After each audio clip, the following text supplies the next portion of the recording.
guys, it's been a while. This is Dimitri, and I'm sitting here with Eric, and it's just us two because everybody else is lame. That's right, the brains of the podcast. Or as Eric wrote me earlier today, the barons of the podcast. Yeah, I misspelled that. Today we're going to talk about a movie. We've already talked about this movie before, and we know we completely disagree about it. So we thought this would make a great first dual... Muscular exchange. Yeah, exactly. And that movie is...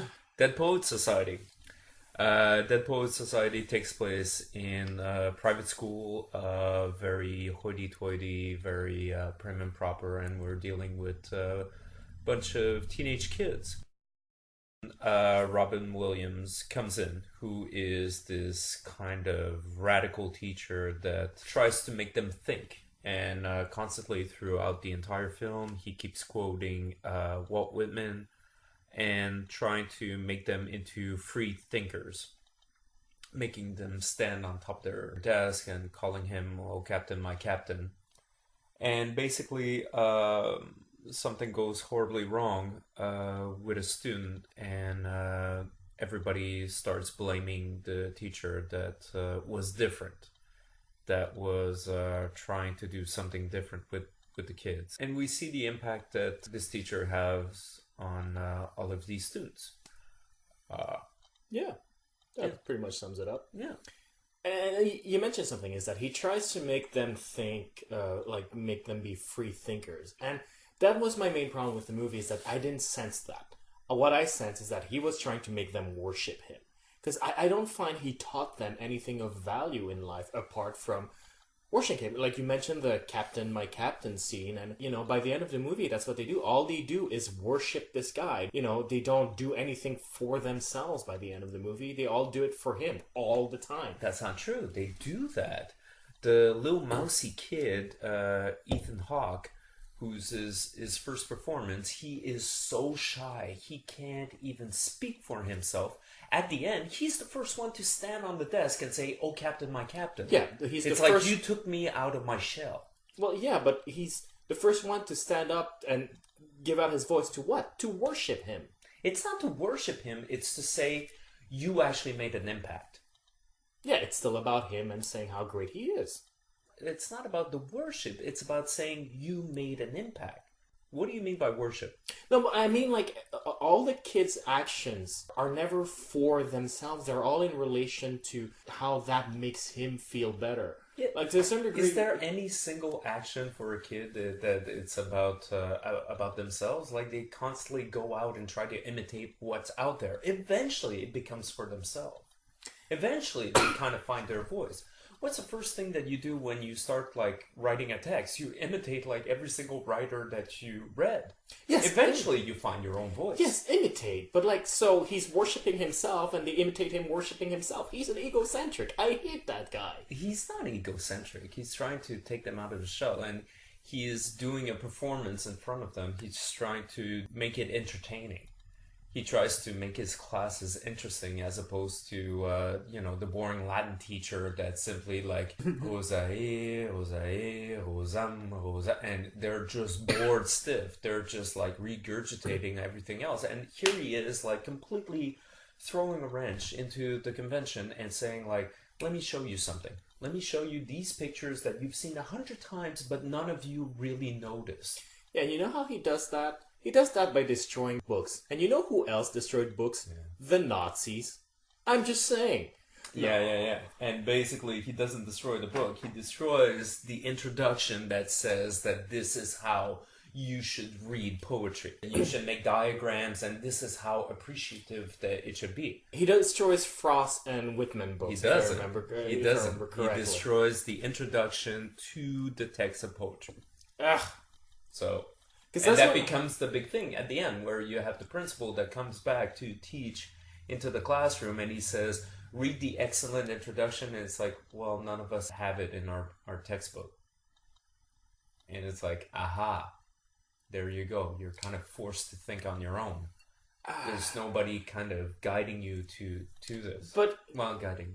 well, Okay. thank you Sorry. very much. You helped Sorry, me so much with Well, that. teachers This is- always guide one way or another. Well, that's the thing. That's his job as a teacher to guide. That's the job of the school to guide, and he's destroying that guidance. And I'll admit with you, I hadn't catch that it was the introduction that he was destroying, or rather, I didn't remember it, if I ever did catch it. And for me, it's like it was such a shock where he was reading Whitman and he was reading Frost, both poets who are about free thinking, about going around the current, and seeing him like tear up the pages, and I was like, "Oh, you bastard! How dare you!"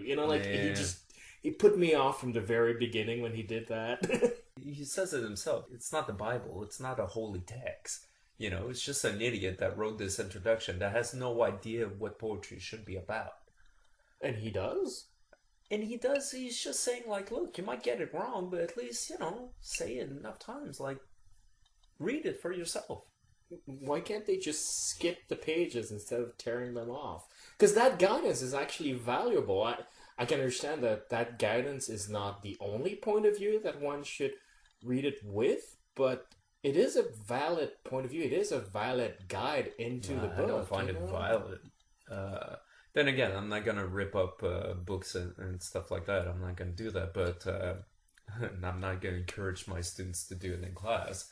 Although sometimes I wish I did, because some of these texts are absolutely atrocious. But whatever. But yeah, I wouldn't do that. But at the same time, like, we're talking about a movie, right? And it's like the symbol of it, and it's just he does get that little Hellraiser in a way, like just to follow him. And he does to follow him. Yeah, but at the same time, he does guide him where he does this stunt and he reprimands him. And the student says, what, you're siding with principal in these, what about sucking the marrow out of life? And William says, yeah, sucking the marrow out of life doesn't mean choking on the bone. And here he is, like, guiding him in a certain sense, like saying, like, look, be smart, Yeah, but like, what is the lesson he's teaching them by tearing off the pages of the book, the introduction, and then guiding them himself? He's saying, no one else's guidance should you follow, only mine. Well, only mine. No. I think the minute that somebody would question him, he'd be like, okay, good for you. You're questioning. But we don't see that scene in the movie. Yeah, we don't see that scene in the movie because it's not about that. We see the kind of inspiration that he creates for the students where they themselves create a Dead Poets Society. Now, the Dead Poets Society is basically a bunch of boys that end up in a cave and sit around and read poetry. Yeah. It's pretty queer, but a little bit. They do it on their own, like, and they end up like having fun. They're reading like some of these poems and like tapping, and they're starting to appreciate these things just for themselves. I see him more as an inspiration than something to be worshipped. Now, do we worship inspiration? That's another thing. But I think like he's really a catalyst, if you will, for inspiring them, and he does. And that's the point that I thought was great. Maybe some of you know, I'm actually a teacher. No, I'm not going to lie. I'm not going to say, like, I watched this movie, I'm like, oh my god, I want to be a teacher. But I thought that was so interesting because, like everybody else, like, I've been in classes where I'm just bored out of my mind. And I thought, like, wow, that would have been cool having a teacher like that. Just funny that could relate, like, the subject with humor. Man, I would have been like at every one of his class. I would have been taking notes and really been into it. And that's something that, now that I'm in front of the class, I do try. I'm not going to be as funny as Robin Williams because I don't think most people can be. But I'll try to make the subject as interesting as I can. There's another thing I want to bring up because you brought up that something terrible happens to a student. And when that thing happens to Wilson from House... Yeah. I found myself actually siding with the establishment at that moment because I actually do feel it's Robin Williams' fault because I feel that he pushed a student to a confrontation to which that student was not ready and then just let him out in the open suffer the consequences of that, and that student wasn't ready for that confrontation, and everything else happens because of that. And I actually do firmly blame him for that. It's just so irresponsible. I think you're completely wrong. It's not his fault. He tries to guide him as best as he can, and he always has an open door. And he actually says, you need to talk to your father. You need to tell him exactly what's in you. And the kid can't do it. He can't convey that to his father. In that scene, all of a sudden, like, his father becomes a confrontation, and he says, you never listen to me. And the father stops and he said, you want to talk? Go ahead. But that kid... And he doesn't. And this is the point that, he's on stage. He actually has a voice to tell his father that finally I want to do this. He doesn't have one. But well, that's the thing. He's not ready. And you have this other paternal figure, Robin Williams, going like, do it. But he's not ready. He's not psychologically ready for that. What the hell is he supposed to tell him? Well, not wait a push minute. him to the point where he ends up doing what he ends up doing. Should have never inspired him to follow his dream, to do something like to do a play. Actually, he should have pushed him to confront his father when he wasn't ready to do it. It's not a confrontation. He just said, say how you feel. This movie takes place in the 30s, I think? 30s, 40s? About that. Yeah, at that point, that's a confrontation with your father back then. Yeah, okay, I'll give you the word confrontation, but at the same time, I mean, what the hell else is he supposed to say? Shut up, and actually, he says, like, worst case scenario, if you end up in military school, well, that's 2 years, and then you can do whatever you want with your life. But the kid's a teenager. Of 2 years in military school feels like an eternity. Of course, but what the hell else is he gonna say? He's not gonna tell him, like, run away from your family. No. He's not going to tell him, like, stab your father in the neck or something like that. Although that would have made a very different movie. Yeah, it would have. Yeah, it would have been the Dead Father Society or something like that. It's the Oedipus Society. Yeah, exactly. But at the same time, like, they find a scapegoat, and they find Robin Williams, and they completely attack him because he's different. He's not, like, teaching the traditional curriculum. Yeah, well, he is destroying books. He's destroying shitty introductions. Education's expensive, man, and, like, those schools, they pay for these books, man. That hurts the budget. It hurts the budget. At the same time, like, as a teacher, like, my goal is to make my students think. Not to make them regurgitate, like, whatever I say. But that's exactly what they do. They regurgitate whatever he says. And what is it that he says specifically? Well, for example, the "Oh Captain, My Captain" is actually a callback from what he brought up. Yeah, because he's being, like, funny. Yeah, but they're regurgitating it. Yeah, but kids do that. But why is it that when the kids regurgitate for the quote-unquote institution, it's like, that's bad. When they regurgitate for Robin Williams, that's a blessing. That's not what I mean. I do that all the time with my students where I tell them, like, look, you can call me Mr. LeGoul or you can call me Captain Awesome. And it's just like me going like, hee, I'm so funny. I walk through the hallways, I hear, hey, Captain Awesome. And that becomes kind of like the inside joke with the students. Yeah, but the difference is you actually teach your students. He does teach it. Well, I mean, you don't see the scenes where he's telling them to write poems or something like that. We see absolutely none of these scenes. That is true. Of course, we don't see the academic stuff because, let's face it, it's boring. But I have no evidence that academics actually is there. Well, the academics is there because at one point they had an assignment that they have to present their own written poem, and you have like the guy that does like the least amount of work, and it's like the cat is sitting on the mat, and it's like, yeah, okay, just because I make jokes, you think that this is a joke? Yeah, you didn't really work hard on this one, huh? Can be about simple things like a flower or whatever. Just don't make your poem simple. Make them extraordinary. And I thought that was a great line. And that's also the scene where he actually takes like the shy Ethan Hawke and all of a sudden like shows the class that this kid has something inside of him.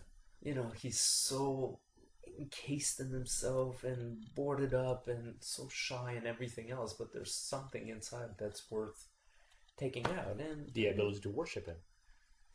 You and worship. Like, no, I don't No, see no, that. I don't see the worship. this time I was being difficult for the sake of it, but unfortunately, that kid never comes out of his shell. Yes, he does. Actually, Until- that's not true. That's exactly what he does. He steps on the desk and says, Yeah, well, "Oh, Captain, my well, captain." that's- Everybody imitates him. All of a sudden, he becomes the leader Well, of the classroom. I wasn't finished with my sentence. Oh, sorry. No, it's because I was gonna say he never comes out of his shell until it is to thank him. Which, if you're gonna go with the angle that Robin Williams benefits these kids, that kid should have come out of his shell for something of his own, not to, thank Robin Williams. Because then, for me, it comes off exactly like how I put it. It comes off like he just learned to worship his teacher and nothing else. No. Like, if they had shown a scene where this kid actually comes up to a girl instead of the other boys who are kind of jockey and good looking and would have come up to girls anyway. Okay, well, he's like, he's learning the ropes, but he does none of that. All he does is go like, hey guys, that guy was awesome. Let's all worship him. And everybody's like, yeah, you're right, man. It's like, that's not coming out of your shell. No. I think you don't even need to see him talk to the girl. He actually stood up. But he didn't stand up for himself. He stood up for his teacher. He stood up for his teacher, but you know that he's going to be okay after. I don't get that feeling at all. I get that feeling at all because he actually had the balls when everybody else was sitting there in the classroom, not even willing. And he's the one that stood up and thanked him. Everybody else imitated him, but he's the one that actually had the balls to stand on that desk. And that was... I mean, because he's that brainwashed by Can you actually tell me that you were not moved by that scene? I saw the movie the first time. It was probably around 11 or 12. And yeah, I cried like a third grader on the first day of camp, for sure. But then again, it's because I was 12 or 13, and you're sort of like in that age where you tend towards hero worship.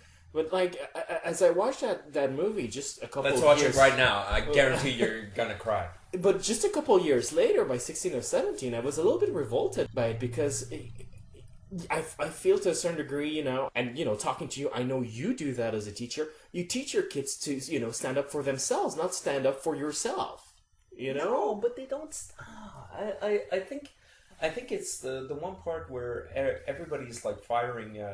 Robin Williams, everybody's putting the blame on him, and the one thing that the kids are actually saying is they're standing up, literally, for him. And he tries to tell him, like, look, I never meant to write blah, blah, blah, that petition. And Robin Williams says, I know.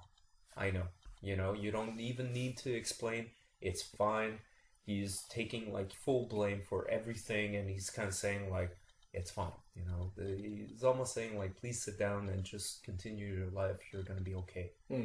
And this one kid, he's standing up for him and saying, like, thank you.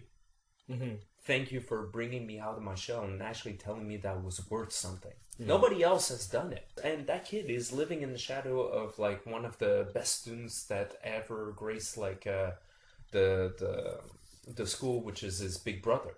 And he's not like that. He's very shy. He can't express himself. And at that moment, he actually has the balls to stand up and say, thank you. This is the one thing that I realize as I'm saying this. As a teacher, I have no idea who is the kid that I have an impact. Mm-hmm. My first year of teaching, I concentrated a lot of time on this one kid named Cal, who was particularly brilliant. And it turns out the year after, I was in the same school. And this one kid, very shy, Derek in the back, asked me for an interview because he was doing a French project. And he had to interview a teacher that had, like, the greatest impact in his life. Turned out it was me. Oh. Yeah, I had no idea whatsoever. He was just a really shy kid that never spoke. He would ask me a couple of questions or everything else. And I was like, well, what is it that I did? I have no idea. And he's like, well, you would tell stories. You would, like, encourage us. I'm like, wow, that's really nice. And this is what made me realize that I have no idea who is it that you'll influence. Mm-hmm. Maybe it's one kid. And it's not the kid sometimes that you spend so much time with. Sometimes it's the one kid that you're like, you okay? Oh, I'm just having a rough time. Okay, well, I'm here if you need. And sometimes it's just that. Mm-hmm. It's the weirdest thing. So I don't know, and for that, seeing that scene and even talking about that scene, like it's probably the greatest gift that those kids can give him, and you can tell he's welling up at the end and saying like, thank you," and it's true. It's not the entire class that's standing up. No, no, There's it's a not. lot of kids that are still sitting down and saying like, and but there's a few that he really moved, and I thought that was great. Yeah, it's great for the teacher. I don't see how that's great for the students. I I think think the it's students the eventually they'll never forget that. I mean, you don't really know what's the seed that you put in, right? Mhm. It becomes a bit like the movie Inception, right? An idea like it becomes a virus, like it just spreads and spreads and spreads. So all of a sudden, to get somebody that says, "Hey, you're worth something, and you can do something with your life, and do something original, and actually try," sometimes that has an impact, and you never realize. Okay, I can tell you this. I'm a teacher. I got kicked out of 3 schools. So I was As a student, you got yeah kicked out of your schools. yeah. Oh man, that sounds so bad if I say it like that. Yeah, I've never been fired as a teacher, and most likely never will be. Uh, but and this one teacher, Lorraine Michaud, she would teach literature, and for me, that's where I became alive. I love that. And she has no idea what she did, but next thing you know, I went to university. I studied English literature, and Mm. so you don't really know what's the impact you'll have. Right. So yeah, and to see that, and I don't think it's necessarily worshiping. I think it's simply thanking him, and eventually, like they'll come into their own. Hopefully, I mean, you never know, right? Why we have such different interpretations of the movie, I think it's more on a technical level. I think the movie relies a lot on us having good faith in the narrative, and I reached a point where I did not because, as you pointed out, I misinterpreted the scene where he tears off the books, and I saw somebody tearing off books that are actually celebrating freedom and like tearing them off in the name of freedom, and I thought that was so stupid. I lost faith in the movie from that point on, and I sort of interpreted the movie very differently from that point on. That's because you weren't listening. No, You I were being the bad student.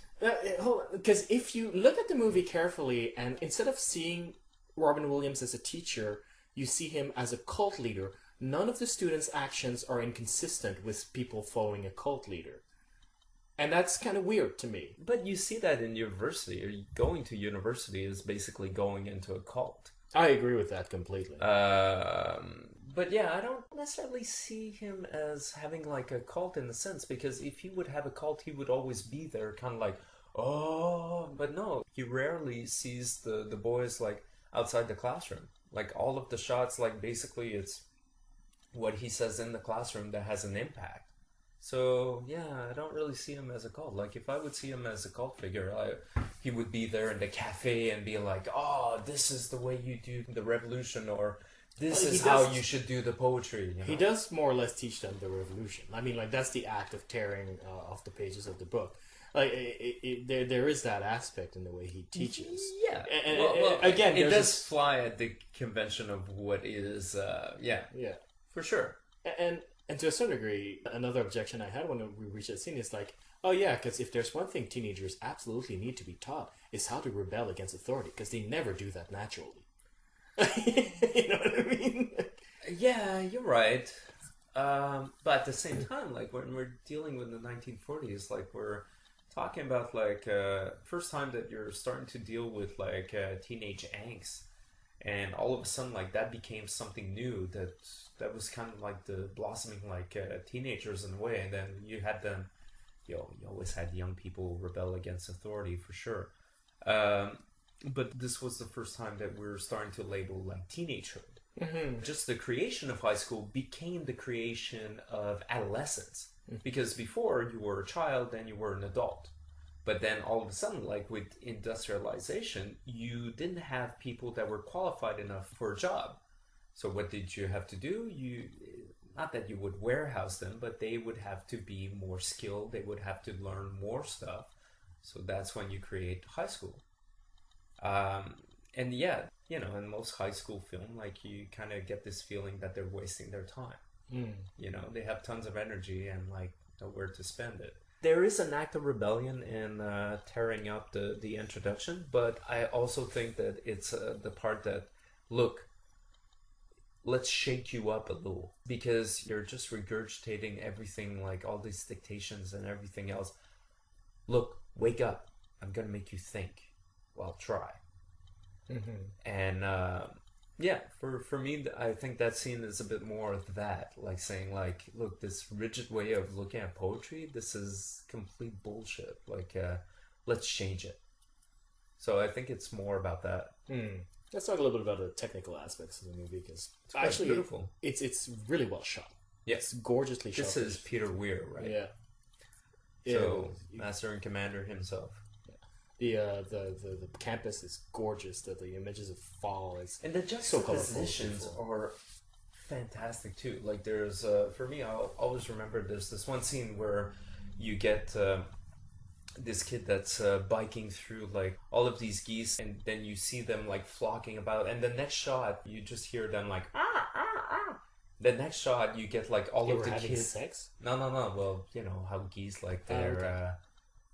Okay. How they mate? No, what's the cry they do? I have no idea what a geese does. I was gonna say chirp, but they don't chirp. They scream out or whatever. And then you get the next shot of the kids coming down the stairs, being loud and talking and everything. And I thought, like, wow, that's such a nice juxtaposition. You get the birds like all in the circle, and then you get the kids like coming down, circling the stairs and away. Right. And being loud just like the birds and everything else. And I was like, wow. And this is just like one of numerous great shots that Peter Weir does. Yeah, no, it's absolutely a gorgeous movie, and like, as you said, really well put together, like really well edited. And I mean, like, let's face it, this is a performance that put Robin Williams on the map as a performer. I mean, there was also Good Morning Vietnam, but like these two movies together convinced all of us that it's not Popeye. he can act. What's interesting about Robin Williams is because it showed him with a heart. Like, this was the performance where he could do his ad-lib, he could do all of his improv stuff, and you can tell, like, it's obvious, a lot of stuff is improv. Oh, yeah. And it's basically like, look, just put him in front of the kids, he'll make them laugh, you know, just because he likes to do that. But at the same time, like, it was like one of those teachers that's funny, but that can teach you. It's kind of funny. Teaching, the minute that the kids like you, you can pretty much do anything, you know? You can. Dude, that sounded so creepy. Yeah, but I don't mean it that way. I mean, you could pretty much make them learn any... that sounds creepy too. I'll just stop now. But yeah, the minute they like you, like, you can teach them. Yeah.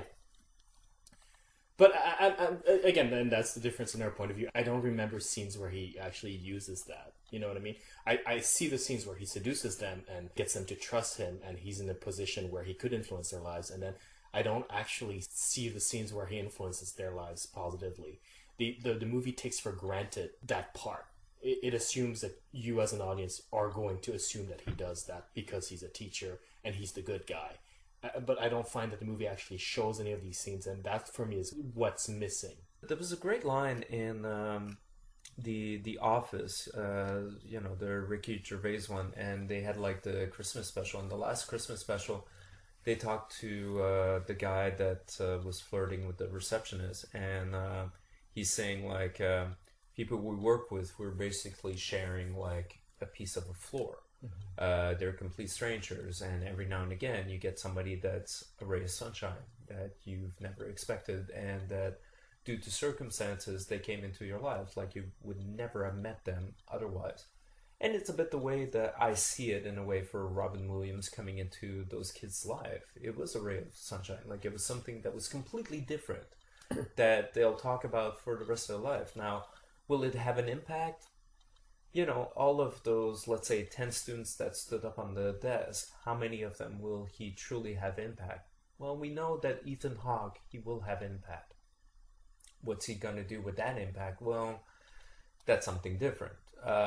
You know, it's kind of funny that when you read, like, James Joyce's short stories, like, they always end up with an epiphany. And I was like, well, what happens after an epiphany? Most of the time, not much. You know, hopefully this kid did come out of his shell for good and did something completely extraordinary with his life. So, yeah, I think it ends up on a hopeful note. And I like that. I sure as hell don't see it as worshipping. So you're rating that? My rating is an A. An absolute A. Not an A plus? An A? Actually, nay. It is an A plus. Nay, it is an A plus. Yeah. Well, I'll level with you, Eric. You've changed my rating for it. I was going to give it an F. Oh. I was going to give it an F because I felt I was completely pandering to teenagers, to their worst instincts, and glorifying these worst instincts and transforming that glorification into glorifying him instead of teaching anything. And I thought the movie was doing that intentionally. I thought it was pandering to the worst instincts. But, you know, the points you brought up, the fact that I did misinterpret one of the key scenes in the movie, as you pointed out, and also a lot of the things you bring up about what it's like to be a teacher, I'm going to change my mind. I still think the movie has a problem. I think the way I interpreted the movie is valid in the sense that it is easy to interpret it this way, but I don't think it's intentional anymore. I think it's just because they skip some parts and assume the audience would sort of just root for the guy because he's so likable. And let's face it, Robin Williams is extremely likable in this movie. For sure. And sort of forgot to sort of actually show those moments of moral core that I personally needed as a viewer. So I'm going to give it a C minus, where I think it's a problem with the narrative and not so much ill intent. And because, you know, otherwise, as you pointed out, it is a really well-made movie. I just really feel that these parts were missing in the movie. One thing, since we're talking about teachers, and you mentioned one teacher who influenced your life, what was her name again? Lauren Michaud. Oh, I had one as well. Her name is Anastasia Kazakos. She was my 9th grade English teacher. And I actually, in 11th grade, went to see, because she left, she was just there for 1 year. And I actually went to see the principal of our school because I wanted to thank her because she meant a lot to me in a very difficult time in my youth. And he refused. Really? He didn't believe that I wanted to thank her. And I went like, if you don't want to give me her address, can I give you a letter and you can forward it to her? And he goes like, go to hell. Really? Yeah. Oh, So- that's just disgusting. Yeah, it's really sad. And I'm sure that teacher would have like really liked that. I think so. She was my English teacher. She threw me into a writing contest because she said that I had something to explore there. And 2 years later, I sold my first story at the age of 15 Wow. to 16. And 5 years later, I decided to be a writer. And today, I'm a writer and editor. So she had a huge impact on my life at a very difficult time. So her name is Anastasia Kazakos. And if you're still teaching and some of the kids are listening, you have a really great teacher with you, and I hope you take advantage of that. And if you are listening, Anastasia, thank you. Yeah, absolutely. Well, that's it for us, I guess. Yeah.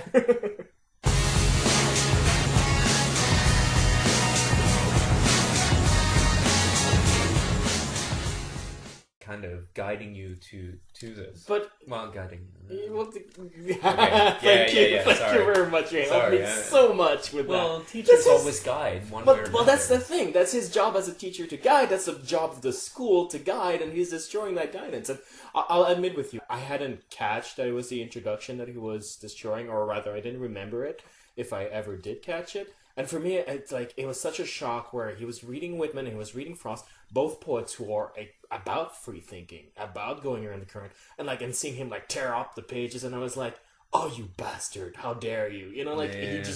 he put me off from the very beginning when he did that. He says it himself. It's not the Bible. It's not a holy text. You know, it's just an idiot that wrote this introduction that has no idea what poetry should be about. And he does? And he does, he's just saying, like, look, you might get it wrong, but at least, you know, say it enough times. Like, read it for yourself. Why can't they just skip the pages instead of tearing them off?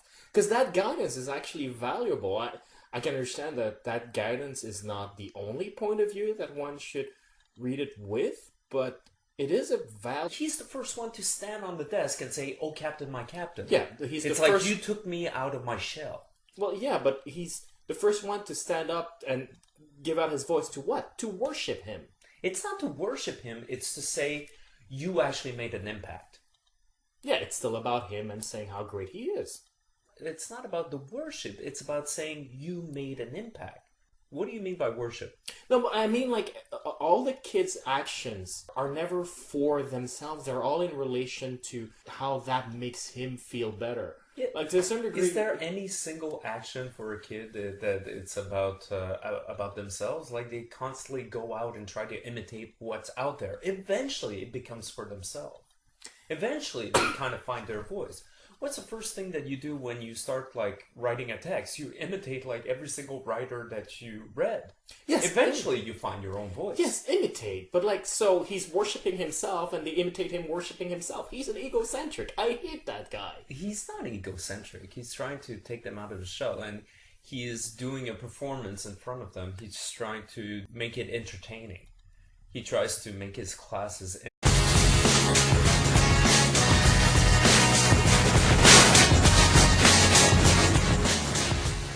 Hey guys, it's been a while. This is Dimitri, and I'm sitting here with Eric, and it's just us two because everybody else is lame. That's right, the brains of the podcast. Or as Eric wrote me earlier today, the barons of the podcast. Yeah, I misspelled that.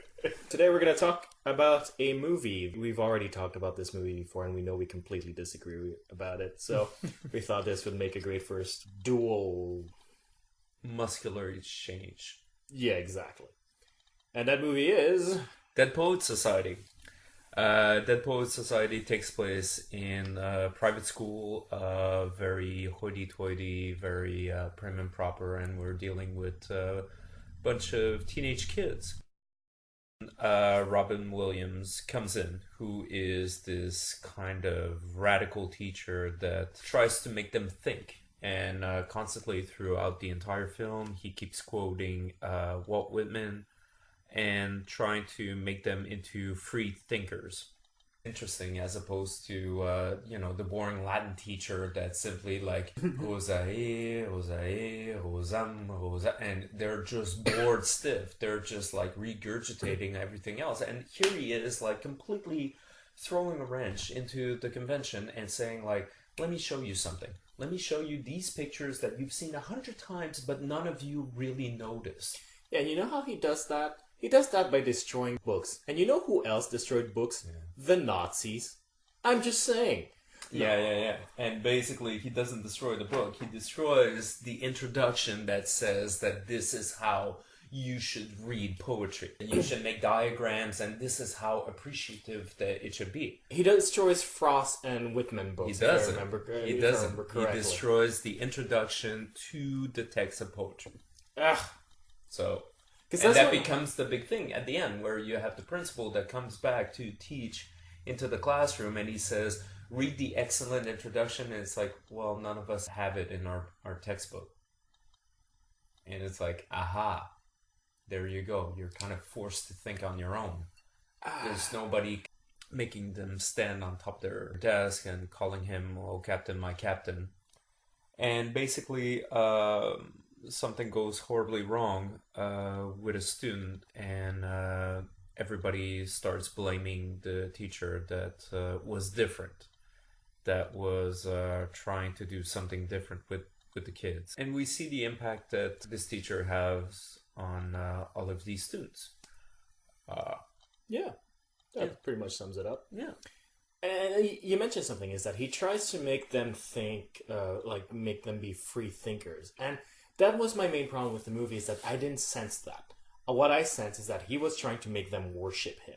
Because I don't find he taught them anything of value in life apart from worshiping him. Like you mentioned the Captain, my Captain scene, and, by the end of the movie, that's what they do. All they do is worship this guy. They don't do anything for themselves by the end of the movie. They all do it for him all the time. That's not true. They do that. The little mousy kid, Ethan Hawke, who's his first performance, he is so shy. He can't even speak for himself. At the end,